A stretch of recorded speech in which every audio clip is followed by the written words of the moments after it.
Flow. आज का जो हमारा टॉपिक है वो बहुत ही इंटरेस्टिंग टॉपिक है, क्योंकि अब तक हमें पता है कि हमारे हार्ट के साथ हमारी बॉडी में रिलेट करते हैं कौन, आर्टरीज और वेन्स। लेकिन हर जगह पर एक ही आर्टरी और एक ही वेन तो नहीं होगी ना। हम सब ह्यूमन है, लेकिन हमारे सबके नेम्स भी अलग अलग हैं। तो आज हमने वो ही पढ़ना है कि किस ऑर्गन पर कौन सी आर्टरी और कौन सी वेन ब्लड को लेकर जाने वाली है। हमारे हार्ट के 4 चैम्बर होते हैं, right auricle, right ventricle, left auricle and left ventricle. अब हार्ट से अपर बॉडी की तरफ ब्लड जाता है हेड और नेक पोर्शन पर और फोर लिम्स में। फोर लिम्स मतलब हमारे हैंड्स और हेड इन नेक वाला पोर्शन। यहाँ पर हार्ट लोकेटेड होगा, वहां से अपर साइड में जाना है और वहां से पूरा लोअर साइड में भी जाएगा, जिसके अंदर आपका पूरा गैस्ट्रिक सिस्टम आएगा, आपके हिंड लिम्स भी आएंगे, आपके gonads, everything whatever in the lower body portion वो लोअर साइड में जाएगा। तो होता ये है कि यहाँ से जब हमारा अओर्टा निकलता है, लेफ्ट वेंट्रिकल से हमारा अओर्टा निकलता है, डोर्सल अओर्टा। डोर्सल अओर्टा डिवाइड होता है, अपर की तरफ चलेगा और एक पोर्शन उसका लोअर साइड में चलता है। अब अपर साइड में जो पोर्शन चलता है वहां से ब्लड को लिम्स में, क्योंकि यहाँ पर होती है subclavian, that is the clavicle bone, जो कि हमारी शोल्डर बोन कहलाती है। तो उन शोल्डर बोन के साथ आती है जो आर्टरी, वो कहलाती है सबक्लेवियन आर्टरी। अब यहाँ पर अगर ब्लड लेकर आएगी तो सबक्लेवियन आर्टरी होगी और लेकर जाएगी तो सबक्लेवियन वेन होगी। ऊपर आएगा डोर्सल अओर्टा जो डिवाइड होकर अपर बॉडी में लेकर जा रहा है, और ऊपर से इंप्योर ब्लड को लेकर आएगा राइट ऑरिकल के अंदर सुपीरियर वेना के बाद। हेड और नेक पोर्शन में जो लेकर आती है, यहाँ पर लेकर आने का काम करती है कैरोटिड आर्टरी, जो कि कैरोटिड आर्टरी जो होगी वो दो होंगी, right and left carotid artery.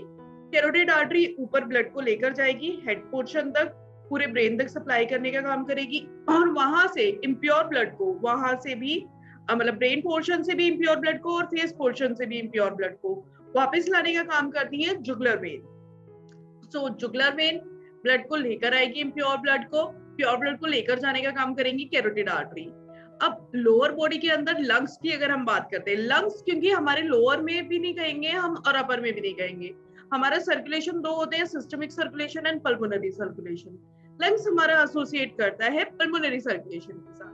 अब पल्मोनरी सर्कुलेशन में क्योंकि यहाँ पर ऑक्सीजनेशन के लिए ब्लड जाता है, तो पल्मोनरी आर्टरी ब्लड को लेकर जाने का काम करेंगी लंग्स तक, और पल्मोनरी वेन्स के थ्रू वो ब्लड वापस पहुंच जाएगा हमारे लेफ्ट ऑरिकल के अंदर।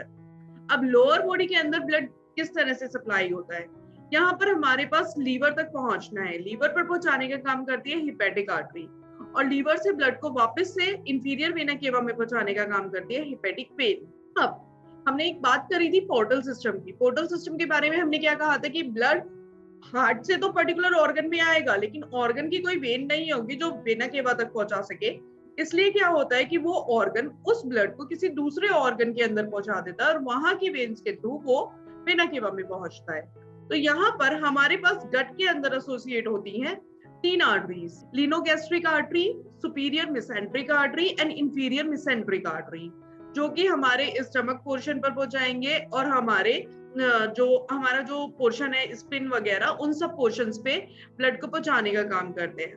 यहाँ से हिपेटिक पोर्टल वेन के थ्रू गट से ये सारा इम्प्योर ब्लड आ जाता है लीवर के पास, और लीवर की हिपेटिक वेन के थ्रू पहुंच जाता है वेना केवा पर।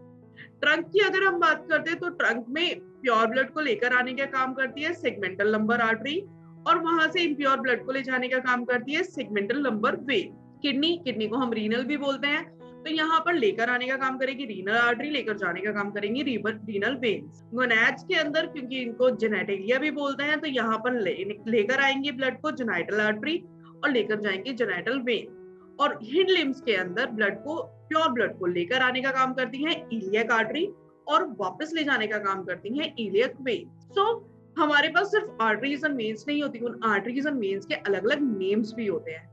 ये डायग्राम उन्हीं नेम्स को पूरी तरह से रिप्रेजेंट करता है। अगर हमको सिर्फ इतना पता है कि हिंड लिम्स की हम बात कर रहे हैं, तो हिंड लिम्स के साथ कौन एसोसिएटेड है, हिंड लिम्स के साथ एसोसिएटेड है हमारी इलियक आर्टरी और इलियक वेन। तो there is a word, single word iliac, iliac is associated with hind limbs. इसी तरह से फोर लिम्स की बात करेंगे तो क्या होगा, subclavian, so subclavian artery and subclavian vein. Kidney की बात करेंगे तो वी नो कि किडनी के लिए हम यूज करते हैं टर्म रीनल, तो renal artery and renal vein. Hepatic means liver, तो लीवर के लिए आर्टरी हो जाएगी हिपेटिक आर्टरी और वेन हो जाएगी हिपेटिक वेन। होप आप लोगों को ये सारी आर्टरीज एंड वेन्स आज ही याद हो गई होंगी। और इनको याद करना इतना टफ भी नहीं है, that is quite easy by the name of the organ. Particular organ के साथ अगर हम याद करते हैं, सिर्फ एक ही जगह डिफरेंस आता है, वो होता है हमारा हेड पोर्शन, क्योंकि लेकर आएंगी कैरोटिड आर्टरीज, लेकर जाएंगी जुगुलर वेन्स। अब मिलते हैं हमारी नेक्स्ट वीडियो में। नेक्स्ट वीडियो में हम कुछ और न्यू टॉपिक लेकर चलेंगे सर्कुलेटरी सिस्टम का। आई होप आप लोगों को ये वीडियो अच्छी लगी होगी। अगर आपको अच्छी लगी है तो आप अपने फ्रेंड्स के साथ शेयर कीजिए हमारी वीडियोस को, और लाइक कीजिए, सब्सक्राइब कीजिए हमारे चैनल को। और मिलते हैं हमारी नेक्स्ट वीडियो में आपके कुछ नए टॉपिक्स के साथ। Till then, #AskPhilo।